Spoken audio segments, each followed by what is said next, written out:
एक वक्त का किस्सा है। सुरागा घुमसान नामी गांव में लजपाल नाम का एक सेठ अपने बेटे के साथ रहता था। वो दिल का बहुत अच्छा था और गांव के लोगों की मदद किया करता था और इसी चीज का फायदा मीठा और उसकी बीवी उठाया करते थे। चल बेगम, तैयारी पकड़ सेठ के पास जाने की। आज वो अनाज तकसीम करेगा, ज्यादा सारा अनाज लेकर आ। हाँ मीठे में जाती हूँ और लजपाल सेठ से अनाज लेके आती हूँ। फिर नसीबो घर से निकलती है और लजपाल सेठ के पास पहुंच जाती है। लजपाल सेठ मेरी मदद कर बेबो, मैं बहुत गरीब औरत हूँ, मेरा कोई कमाने वाला नहीं है। क्या तुम्हारा कोई बेटा या शौहर नहीं है? लजपाल सेठ मेरा शौहर तो है नहीं, बच्चे के सोफे से उठेंगे। 2 साल पहले मेरा शौहर खोता चलाते हुए मर गया।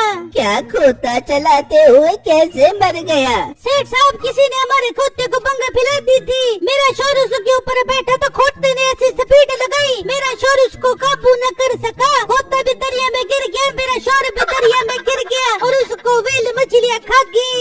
ओह, ये तो बहुत दुख की बात है। तुम्हारे तो दो नुकसान हो गए, खोता भी गया और शौहर भी गया। हाँ सेठ साहब, मैं बहुत परेशान हूँ। घर में खाने के लिए कुछ नहीं है, मुझे खोता भी दे, बोर अनाज भी दे, ताकि मेरा गुजारा अच्छा चल सके। बेबे खोता तो हम नहीं दे सकते। हाँ, तुम्हारे अनाज का बंदोबस्त अच्छा कर देते हैं। मुलाजिम इनको काफी सारा अनाज दो ताकि इनके खाने का मसला हल हो जाए। मुलाजिम काफी सारा अनाज लेकर आता है और नसीबो वो अनाज लेकर चली जाती है और अपने घर आ जाती है। अरे बेगम, ये तो बहुत सारा अनाज लेकर आ गई है तू। हाँ न मीठे, मैंने सटूपी ड्रामा चलाया कि सेठ को मेरी दुख भरी दास्तान सुन के रोना आ गया। बड़ी बात है बेगम, ऐसा तूने क्या सुना दिया कि सेठ रोने लग गया? मीठे मुझे माफ कर दे पियो, मैंने तुझे मार दिया था, भंगे वाले खोते में बिठा के तुझे दरिया में फेंकवा दिया था और तुझे व्हेल मछली को खिला दिया था। मेरा घर को तेरा इतने हसीन जमील हट्टे कट्टे शोहर को तूने सेठ के सामने मार दिया। तो क्या हो गया मीठे, काम धंधा तो तू करता नहीं है, मेरे लिए तो तुम्हारे बराबर ही है। अच्छा गुस्सा न कर, देख तुझे मारने का कितना फायदा हुआ है, देख कितना सारा राशन मिल गया। हाँ बेगम, ये तो है, पूरा महीना सुकून से गुजरेगा। इस तरह कई दिन गुजर जाते हैं। फिर अचानक उस गांव में बर्फबारी शुरू हो जाती है। लोगों का ठंड की वजह से बुरा हाल हो जाता है। सेठ भी बहुत परेशान हो जाता है कि अब लोगों की कैसे मदद की जाए। अब्बू जान, समझ नहीं आ रही, अचानक गांव में बर्फबारी कैसे शुरू हो गई? पहले तो ऐसा कभी नहीं हुआ। हाँ बेटा, मैं तो खुद बहुत परेशान हूँ। गांव में हल्की फुल्की ठंड तो पड़ती थी, लेकिन इस बार तो बर्फबारी ही शुरू हो गई। सेठ साहब, कुछ करे ठंड बहुत होने की वजह से मेरे बेटे की तबीयत खराब हो गई है। ऐसा न हो वो ठंड की वजह से मर जाए। मुलाजिम, जल्दी अंदर से गरम कंबल ला कर दो और गांव वालों के लिए गरम कपड़ों का इंतजाम करो। सेठ का मुलाजिम उस आदमी को गरम कंबल लाकर देता है और वो उसे लेकर चला जाता है। अब दोनों बाप बेटा इसी सोच में होते हैं कि गांव वालों को इस ठंड से कैसे बचाया जाए। वहाँ मीठा कुछ और ही सोच रहा होता है। बेगम, अपनी कमाई के दिन आ गए। उस सेठ को लोगों की मदद करने का बहुत शौक है ना,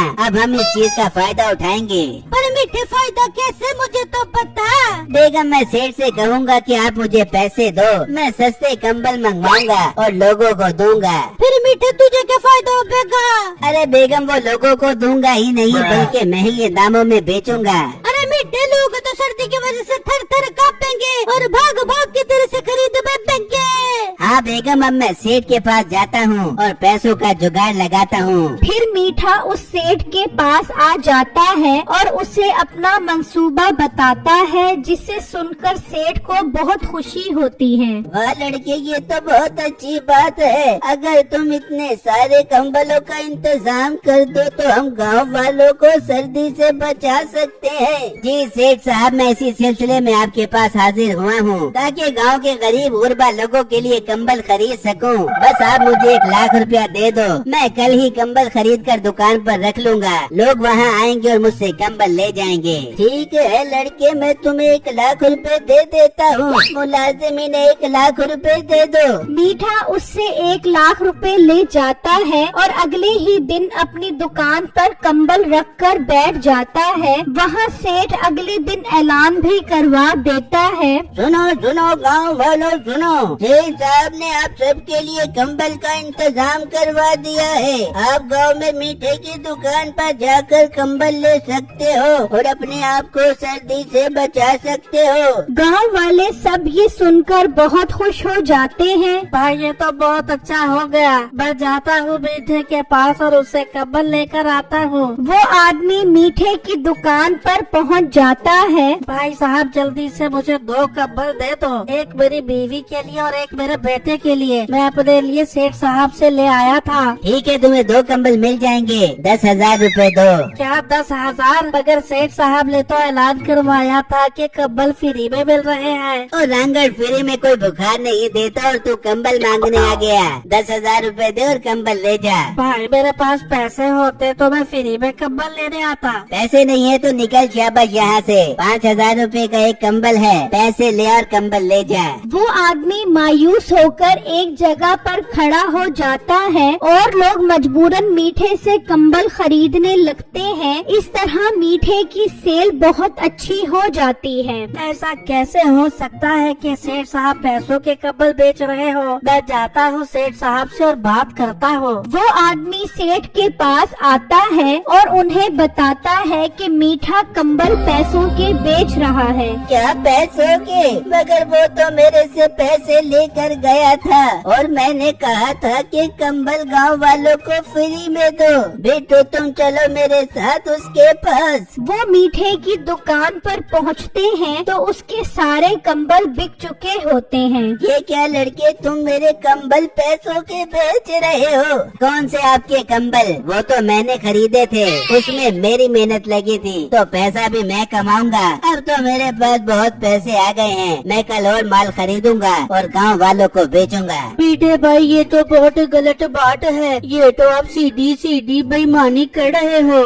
जाओ जाओ अपना काम करो, ठंड बहुत है, मैंने घर जाकर हाथ भी सेकने हैं। मीठा ये कहकर वहाँ से चला जाता है। बेटो बेटा, इसने तो हमारे साथ बहुत बड़ा धोखा किया है, तू कुछ कर, इसको सबक सिखाना है। अबू जाना फिक्र मत करो, मैं कल ही इसका मसला हल करता हूँ। वहाँ मीठा और नसीबो बहुत खुश होते हैं। मीठे तूने तो कमाल ही कर दिया, कसम से मजा ही आ गया। अरे बेगम, मजा तो अब आगे आएगा। बेगम, जितना गुड़ उतना मीठा। तेरी माँ जो तेरे पास 2 लाख रुपए रखवा कर गई थी, मैं उसके कंबल खरीद लेता हूँ, बहुत बड़ा प्रॉफिट होगा। मुनाफा अपने पास रखेंगे और तेरी माँ के 2 लाख उन्हें वापस कर देंगे। ठीक है मीठे, मैं तुझे दे देती हूँ, कल ही तू कंबल खरीद ले। अच्छा तो ये वही औरत है जो सेठ साहब के पास आई थी, मगर ये तो कह रही थी कि मेरा शौहर मर गया है। अच्छा तो ये दोनों मिलकर सेठ को बेवकूफ बना रहे हैं। वो आदमी सेठ को जाकर बता देता है, जिससे सुनकर उसे बहुत गुस्सा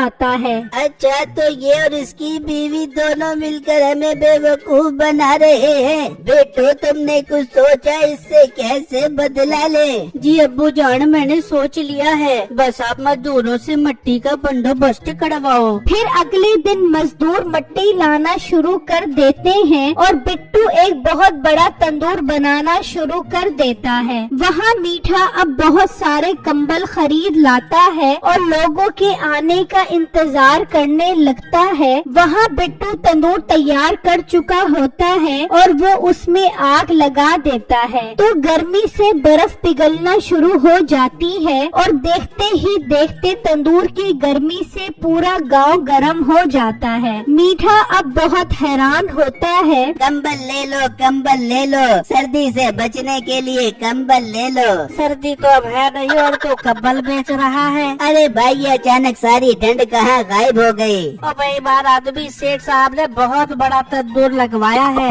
उसकी गर्मी से ठंड खत्म हो गई है। अरे भाई, ये तुम क्या बात कर रहे हो? मैंने तो अपनी सासू माँ के पैसों से कंबल कंबल खरीदे थे, अब मैं उन्हें पैसे कहाँ से वापस करूँगा। वहाँ नसीबो भी परेशान बैठी होती है। ये आज ठंड को क्यों हो गया, ये खत्म क्यों हो गई। तभी उसकी माँ भी वहाँ आ जाती है। ला नसीबो मेरे 2 लाख रुपए वापस कर, तेरे भाई को कारोबार करवा के दे दे। अम्मा जी आपके पैसे मिट्टी के पास है, वो आज आप दे, फिर मैं आपको देती हूँ। इतने में मीठा भी आ जाता है। ला मीठे मेरे पैसे दे। सासू माँ आपके पैसों से कंबल खरीद दिए थे, पर उस मनहूस सेठ ने बड़ा सारा तंदूर लगाकर सारी ठंड ही खत्म कर दी। पैसे तो नहीं है, अब कंबल ही ले जाओ। मैं कंबल का अचार डालूंगी, मेरे 2 लाख रुपए दे, वरना मैं तुझे तंदूर में डाल दूंगी। अम्मा तू तंदूर में डलवा दे, पैसे मेरे पास नहीं हैं। मीठे तेरे से तो मैं 2 लाख रुपए निकलवाती हूँ। फिर मीठा आगे आगे और सास पीछे पीछे और उसे पकड़कर उसकी खूब डंडों से पिटाई करती है।